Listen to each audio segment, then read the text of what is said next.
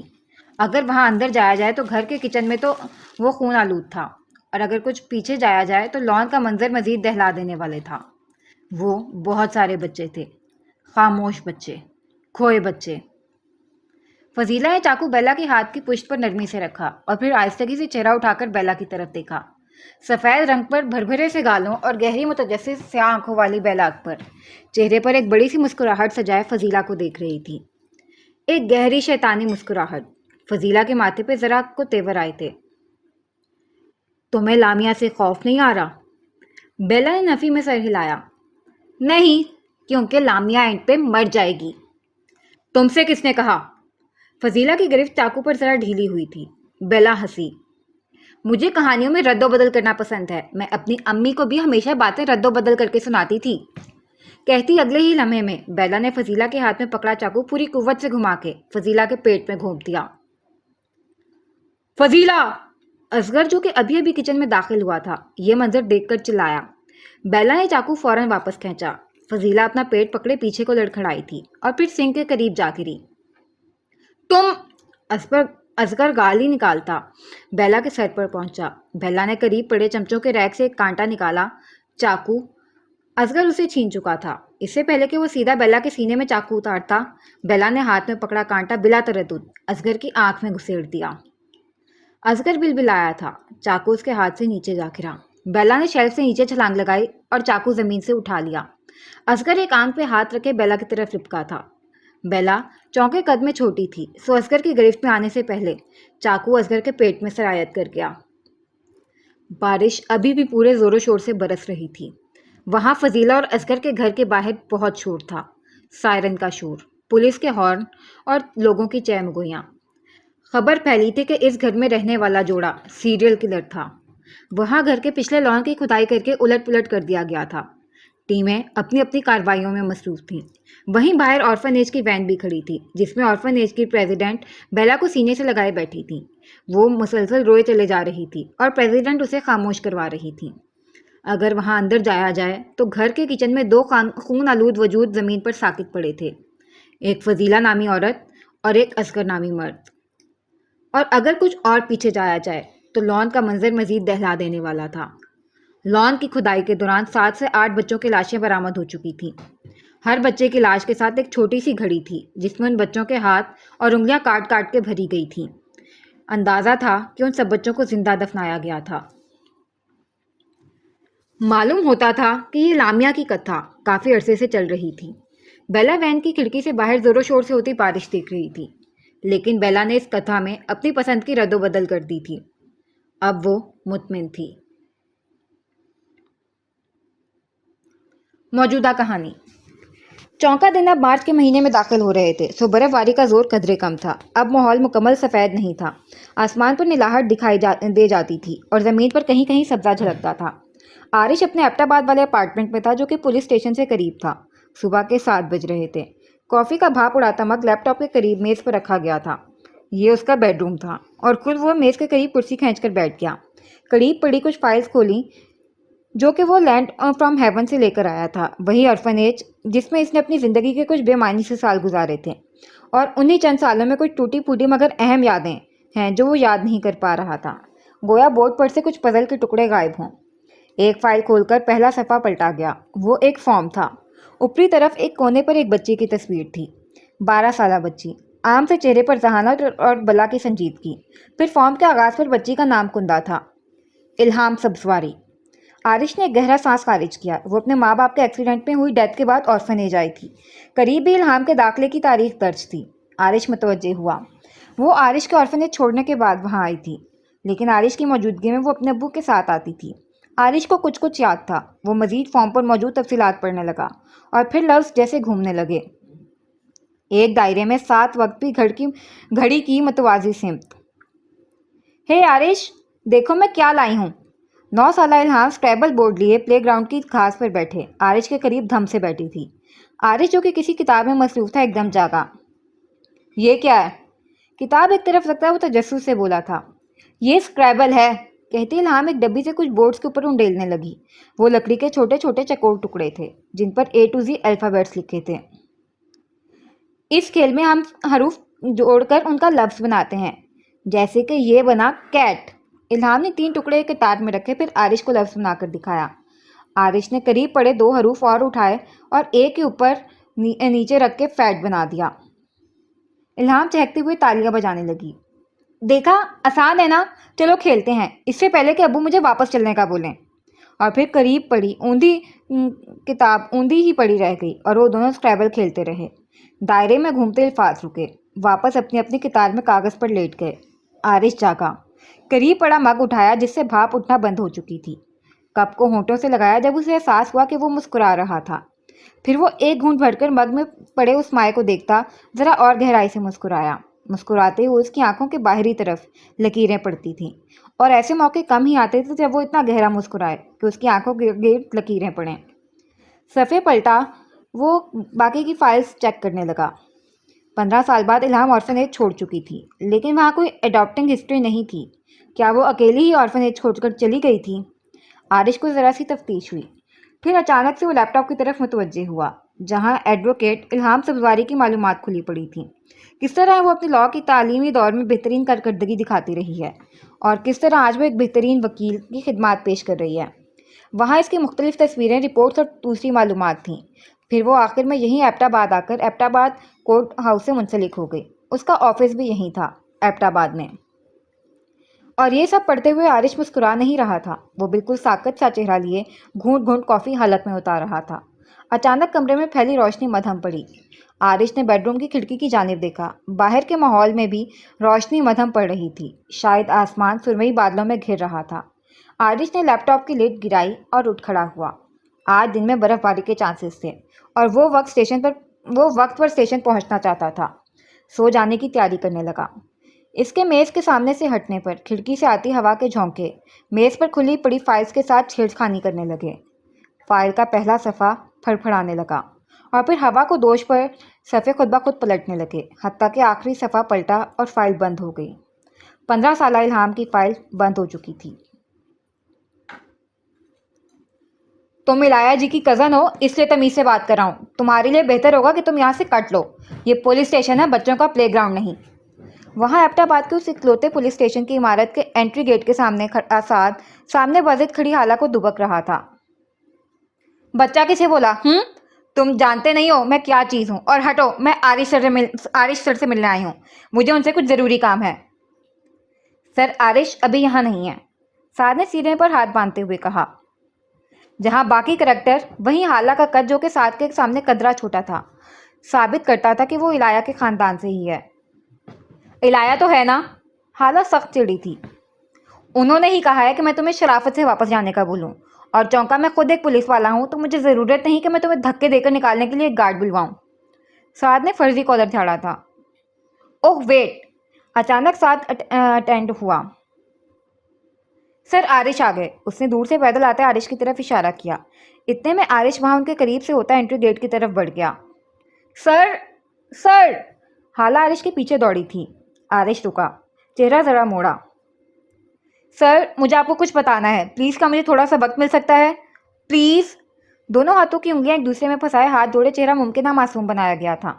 عارش نے ایک بیزار سوالیہ نظر سامنے کھڑے سعد پر ڈالی، جس نے جواباً کندھے ہچکا دیے، پھر واپس حالہ کی طرف آیا۔ ایسا کیا خاص ہے؟ سرد لہجے میں کہا گیا۔ آپ نے پوچھا تھا نا کہ میں نے اسے دیکھا ہے کہ نہیں؟ ہاں، میں نے دیکھا ہے۔ تو؟ حالہ کو اس غیر متوقع طور پر جھٹکا لگا۔ تو آپ کو پوچھنا نہیں چاہیے کہ وہ کون تھا؟ میں پہلے سے ہی جانتا ہوں، کہتا عارش مڑا تھا، پھر رکا۔ وہاں اس کی پشت پر زاروں کی تار ہونے کی آواز تھی۔ وہ بھرپور حیرت سے پورا حالہ کی طرف مڑا، وہ جو ہچکیوں میں آنکھوں پر بازو رکھے بچوں کی طرح اونچی اونچی رو رہی تھی، پھر گویا ہوئی۔ میں یہ بتانے نہیں آئی تھی، مجھے تو اور کچھ کام تھا، کہتی وہ مزید اونچی رونے لگی۔ مجھے کیریئر کنسلٹنگ چاہیے تھی، میں نے سوچا آپ کے ساتھ ڈیل کروں گی، آپ کو اس کا حلیہ بتاؤں گی، اور بدلے میں آپ میری کاؤنسلنگ کریں گے۔ اب کی چپ ہوتی وہ اور زاروں کے تار رونے لگی۔ عارش نے آنکھیں مونتے ہوئے مٹھی بھینچی تھی۔ یہ پاکستان تھا، اور سامنے ایک عورت کھڑی تھی، ورنہ وہ ایک تھپڑ تو رسید کر ہی چکا ہوتا۔ پھر ایک گہرا سانس خارج کیا، اور سعد کو اسے اندر لانے کا کہتا خود انٹری گیٹ عبور کر گیا۔ رولیا! سعد اس کے سر پر کھڑا چلایا تھا۔ ہاں، حالہ بازو سے ناک رگڑتی بولی تھی۔ اب چلیں اندر؟ غصے کے ساتھ حیرت واضح تھی۔ حالہ نے اس بات میں سر ہلایا اور پھر خود ہی اندر کی طرف دوڑ لگا دی۔ ڈرامہ! سعد بڑبڑاتا پیچھے آیا تھا۔ وہ دونوں وہاں عارش کے کیبن میں آمنے سامنے بیٹھے تھے۔ ہاں، تو کیا پوچھنا ہے آپ کو مس حالہ؟ سر، مجھے بھی یہاں کام کرنا ہے ایز اے ڈیٹیکٹیو، جیسے آپ لوگ کرتے ہیں، لائک آپ کے ٹیم ممبر۔ آپ کو لگا کہ آپ یوں روئیں گی اور آپ کو ٹیم میں شامل کر لیا جائے گا؟ آپ کرمنالوجی کی اسٹوڈنٹ ہیں، کیا آپ کو مکمل پروٹوکول کا نہیں پتہ؟ مجھے پتا ہے کہ ابھی ڈگری مکمل کرنی ہے، جس کا میرا آخری سال ہے، پھر انٹرویو، پھر ٹریننگ، پھر پریکٹس، پھر ایک آفیشیل ڈیٹیکٹیو۔ حالہ کہہ کر خاموش ہو گئی۔ عارش جواباً اسے دیکھ رہا تھا، گویا پوچھ رہا ہو کہ جب سب پتہ ہے تو پھر کیا وجہ ہے اس حرکت کی؟ پر میں ٹیلنٹڈ ہوں، میں اس سارے پروسیس کے ساتھ ساتھ آپ کی ٹیم میں والنٹیئر کام کرنا چاہتی ہوں۔ سوئی وہیں اڑی تھی۔ عارش نے جواباً بس ایک گہرا سانس خارج کیا۔ ٹھیک ہے، کہتا عارش کھڑا ہوا۔ واقعی؟ تو کیا کرنا ہوگا مجھے؟ حالہ ایک دم چہکی تھی۔ کین یو بلیو ٹام 2 دن سے غائب ہے، نہ جانے اس نے کچھ کھایا بھی ہوگا یا نہیں، کہاں سویا ہوگا، یا شاید زندہ۔ اور بات مکمل کرنے سے پہلے وہ عورت پھر اونچی اونچی رونے لگی۔ پولیس وردی میں ملبوس پولیس اسٹیشن کے انٹری گیٹ سے داخل ہوتے ہی ایک وسیع ہال تھا۔ یہاں شکایات درج کرنے اور FIR کٹوانے کے ڈیسک تھے، اور انہی میں سے ایک ڈیسک پر بیٹھی حالہ مسکرا کر اس بات میں سر ہلاتی، کبھی سامنے پڑے کمپیوٹر پر اس عورت کی شکایت درج کرتی۔ تو اسے یہ کام ملا تھا کہ وہ CSS اور ٹریننگ پوری ہونے کے ساتھ ساتھ والنٹیئر پولنگ آفیسر کی خدمات انجام دے رہی تھی، اور as a volunteer in police VIP اسے شکایت درج کرنے کے ایریا میں ایک ڈیسک کی ڈیوٹی ملی تھی۔ اس دن تو رونے کا ڈرامہ کیا تھا، آج وہ سچ میں رونا چاہتی تھی۔ کچھ بھی کریں میرا ٹام ڈھونڈ کر لائیں۔ لیکن فی الحال وہ مسکینیت چہرے پر سجائے کی بورڈ پر کھٹاکھٹ انگلیاں چلا رہی تھی۔ آپ کے کتے کی شناخت؟ وہ روتی عورت ایک دم سے جیسے شوق میں آئی تھی، اپنی کرسی سے اٹھ کھڑی ہوئی اور اگلے ہی لمحے حالہ کے بال مٹھیوں میں جکڑ لیے۔ کتا؟ What do you mean by کتا؟ وہ ٹام ہے، پتہ ہے کتنی اعلیٰ نسل کا ہے وہ، کتنا معصوم اور خوبصورت، تمہاری ہمت کیسی ہوئی اسے کتا کہنے کی؟ سوری۔ حالہ درد سے بلبلائی تھی۔ ٹام؟ کیا اپنے ٹام کی شناخت بتا سکتی ہیں؟ حالہ نے تکلیف سے کراہتے پا مشکل کہا تھا۔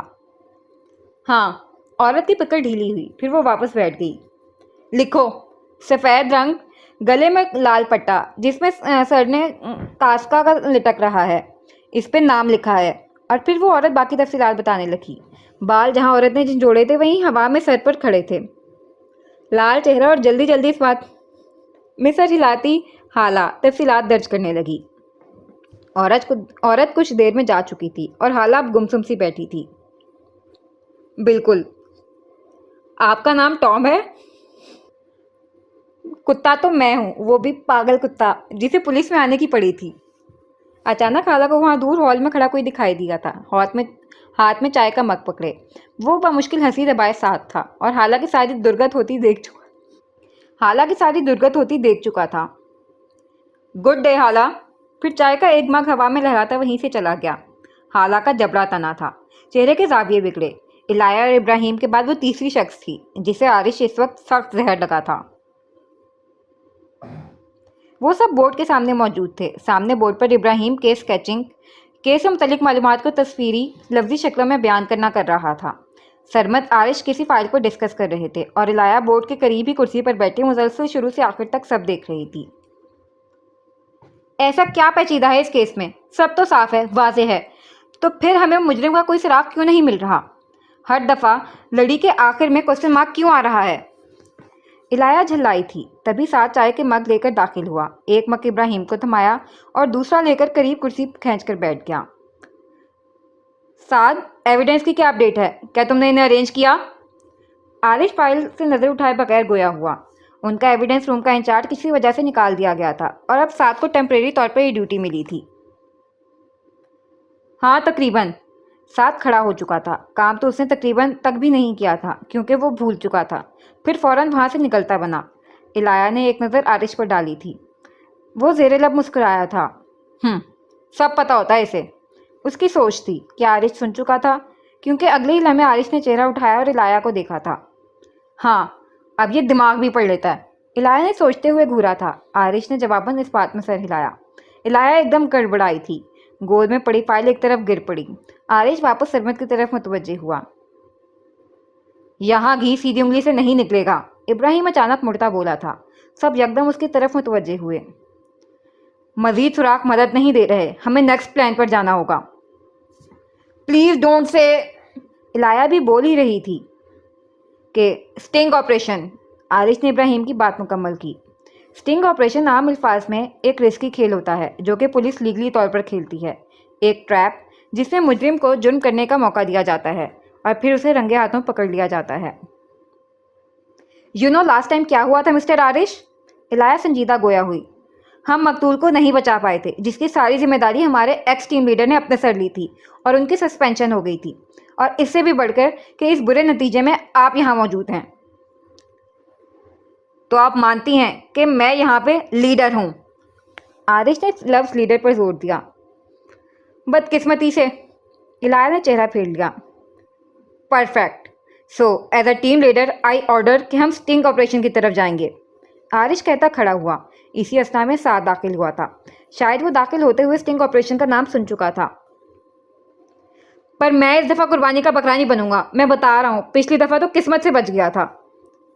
یقیناً پچھلے سٹنگ آپریشن میں سعد نے کوئی بہت کرٹیکل کردار ادا کیا تھا. یہ تمہارے ہاتھ میں کیا ہے؟ عارش نے اس کے ہاتھ سے ایک ایویڈنس بیگ پکڑا تھا. ہاں، میں یہی دکھانے لایا تھا. مجھے نہیں پتا یہ ایویڈنس میں کب لایا گیا، بٹ مجھے پکا یقین ہے کہ فورینسک کے لیے نہیں بھیجا گیا ہوگا، کیونکہ فورینسک رپورٹس میں اس کا کوئی ذکر نہیں ہے. الہیہ بھی اسی طرف آئی. یہ کیا ہے؟ وہاں عارش کے ہاتھ میں پکڑے اس ٹرانس پیکٹ میں ننھا سا کچھ جھلک رہا تھا. اس سے پہلے کہ الہیہ وہ پیکٹ عارش کے ہاتھ سے پکڑتی، عارش نے اسے فوراً پیچھے کر لیا. تم یہیں رہو ساتھ، میں ایویڈنس روم میں جا رہا ہوں. باقی کی چیکنگ میں خود کروں گا. اور پھر وہ کہتا رکا نہیں تھا، بلکہ فوراً وہاں سے نکل گیا.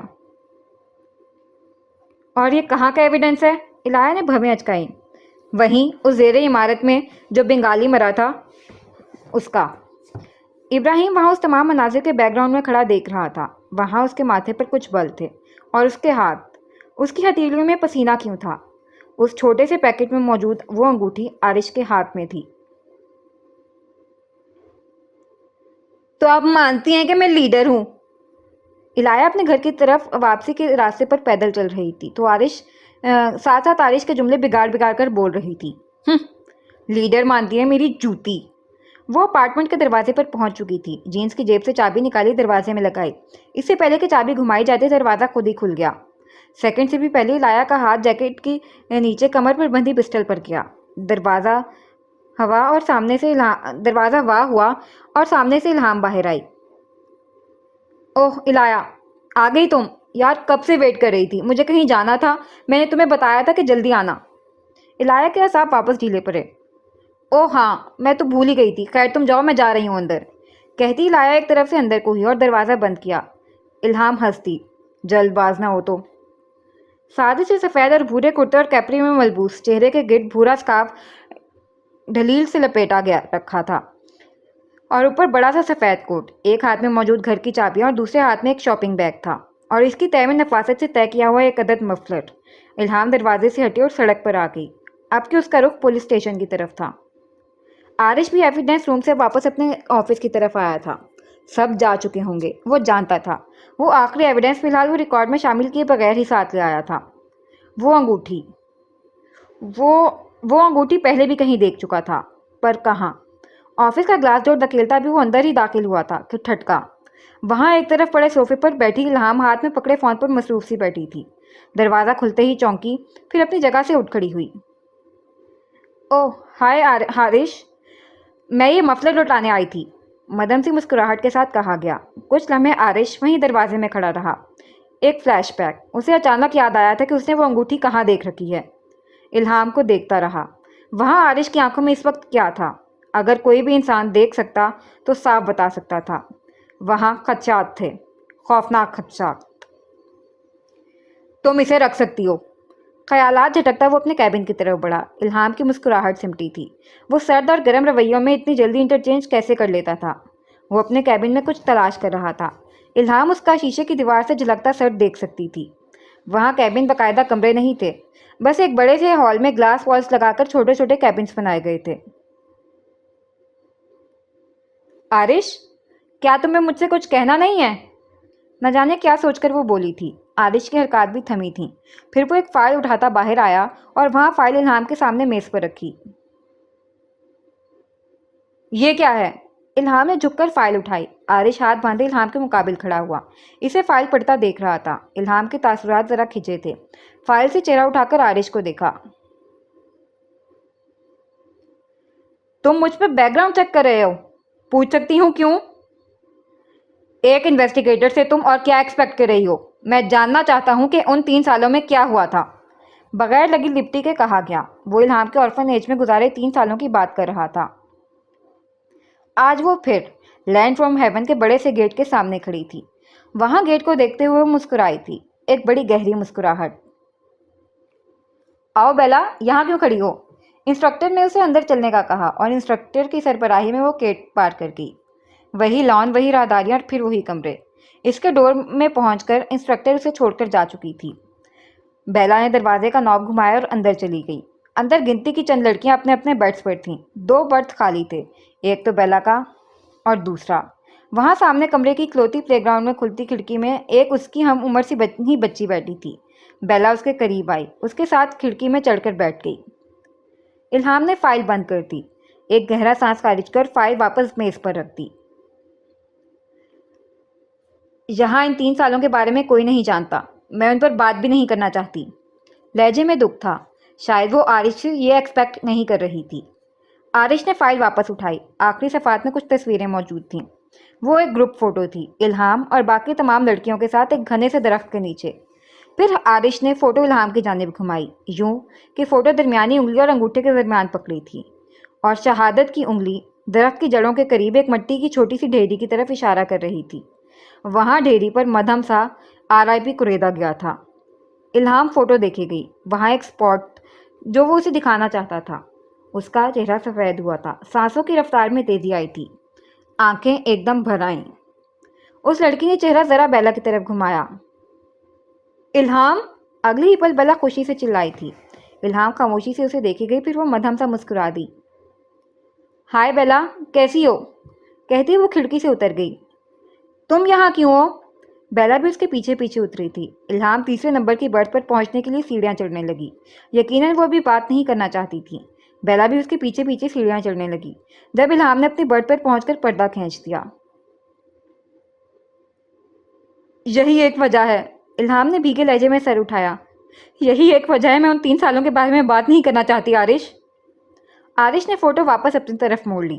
وہاں تصویر میں ایک طرف کھڑی 13 سالہ الہام مسکرا رہی تھی۔ آرش نے ایک نظر اسے دیکھا، پھر ایک نظر سامنے کھڑی الہام کو دیکھا۔ وہ ان دونوں چہروں میں کچھ کامن تلاشنا چاہ رہا تھا۔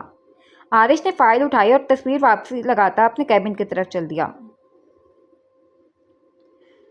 جانتی ہو، مجھے اچانک سے ایک پچھتاوا ہونے لگا ہے۔ وہاں کیبن سے آواز آئی۔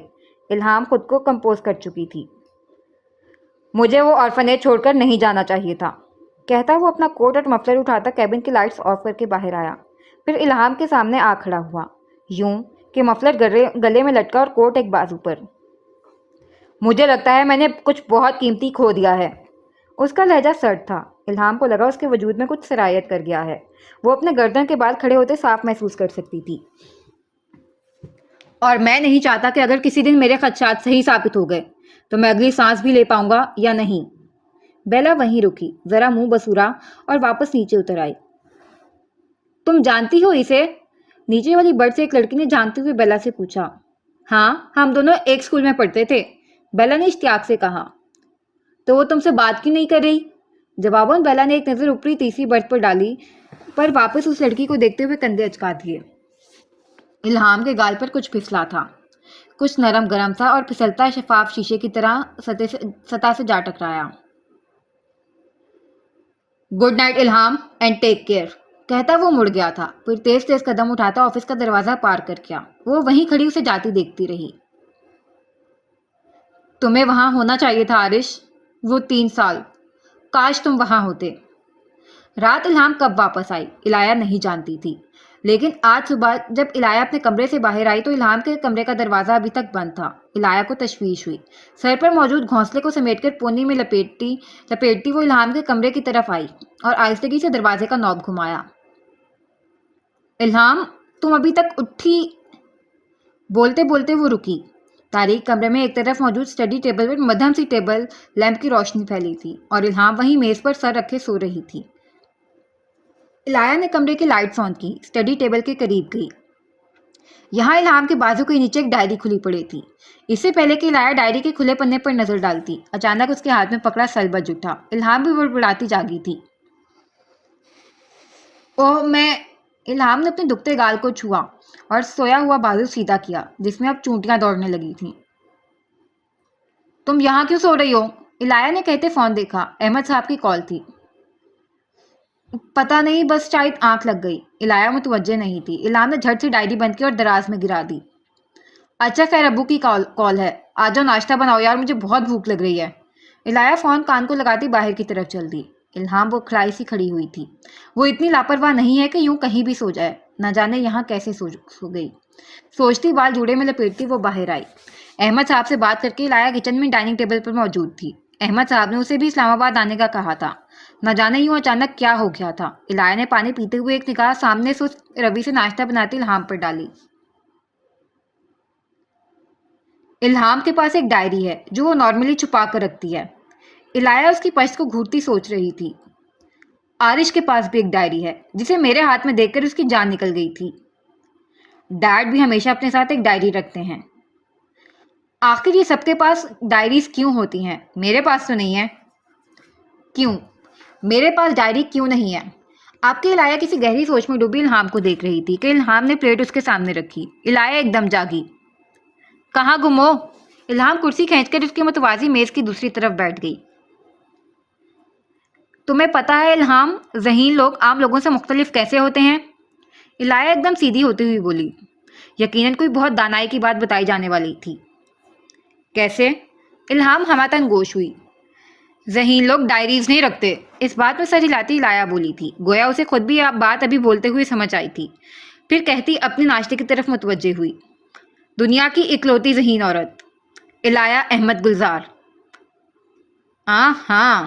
ہاں بالکل۔